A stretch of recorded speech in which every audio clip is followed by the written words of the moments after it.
பூஜை அறையில் வைக்கக்கூடாத சில பொருட்கள் உள்ளன. இதனால் குடும்பத்தில் மேலும் சிக்கல்களும் வறுமையும் கஷ்டமும் சேர்ந்து கொள்ளும் என்கிறார்கள். அவை என்னென்ன தெரியுமா? எந்த அளவுக்கு இந்த பூஜை அறையை பராமரிக்கிறீர்களோ அந்த அளவுக்கு குடும்பத்தில் வளம் கிடைக்கும். வீட்டில் பூஜை அறைகளை ஈசானிய மூலை என்று சொல்லப்படும் வடகிழக்கு திசையில் இருக்கும்படி பார்த்து கொள்ள வேண்டும். ஏன்னா இந்த 2 திசைகளிலும் பிராணவாயு அதிகமாக இருக்கும் என்பது அறிவியல் பூர்வமான உண்மை.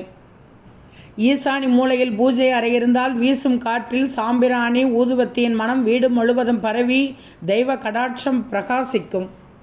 அதேபோல் பூஜை அறையில் கிழக்கு திசையில் கடவுள் படங்கள் இருக்க வேண்டும். பூஜை அறையின் வாசல் எந்த பக்கம் வேண்டுமானாலும் இருக்கலாம். ஆனால் பூஜை அறையில் உள்ள கடவுள் படங்கள் மட்டும் வடக்கு திசை அல்லது கிழக்கு திசை நோக்கியே இருக்க வேண்டும். எந்த இஷ்ட தெய்வத்தையும் வைத்துக் கொள்ளலாம், குலதெய்வங்களின் படங்களையும் வைத்துக் கொள்ளலாம். ஆனால் முன்னோர்களின் படங்களை வைக்கக்கூடாது.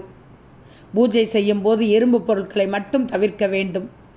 இரும்பு யமனுக்கு உரிய உலோகம் என்பதுடன் நேர்மறை சக்திகளை கிரகித்து கொள்ளும் சக்தி இரும்புக்கு கிடையாது. எனவே இரும்பை தவிர்த்து வெள்ளி, தாமிரம், ஈயம் பூசிய பித்தளை, மண்ணால் ஆன பூஜை பாத்திரங்களை பயன்படுத்தலாம். பூஜைக்கு புதிதாக பறித்த மலர்களைத்தான் பயன்படுத்த வேண்டும். வாடிய மலர்களோ காய்ந்த மலர்களோ ஓட்டை விழுந்த மலர்களையோ பயன்படுத்தக்கூடாது. தினமும் பூஜை பண்ணும்போது ஒரு சிறிய டம்ளரில் தண்ணீர் இருக்க வேண்டும்.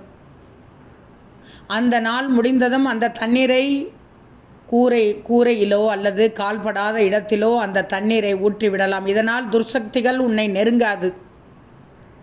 காலை மாலையில் பூஜை அறை இருண்டு இருக்கக்கூடாது. காலை மாலை பூஜை அறையில் நல்லெண்ணெய் கொண்டுதான் விளக்கேற்ற வேண்டும்.